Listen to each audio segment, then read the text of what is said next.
তুমি সকাল থেকে কিছু খাচ্ছ না কেন গো বউ? আমার তো আজকে উপোস আছে বাবু। ও ঠিক আছে, তাহলে আজকে আমিও কিছু খাবো না, আমারও উপোস। আমি না ভাবছি নতুন করে আবার নাচ গান শিখবো জানো, কিন্তু তোমার মা তো আমাকে সব করতে দেবে না।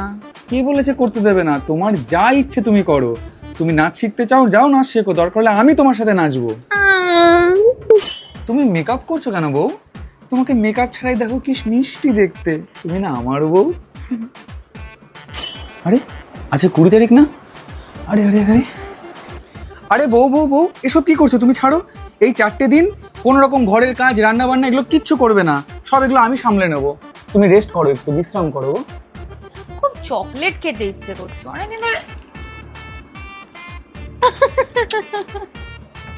আজকে রবিবারের দিন বাইরে একটা কোথাও ঘুরতে গেলে না? শোনো, সন্ধ্যা 7টার সময় আমাদের মুভির টিকিট কাটা হয়ে গেছে। ওই ঘরে তোমার জামা রাখা আছে, পরে নাও।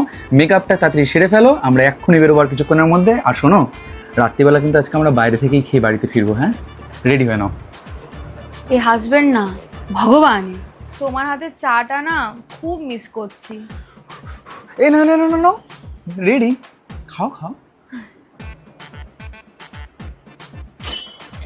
এই কি করছো কি করছো? এত ভারী ব্যাগটা তুমি কেন? আমি নেবো। ওই দেখ বউ পাগল যাচ্ছে।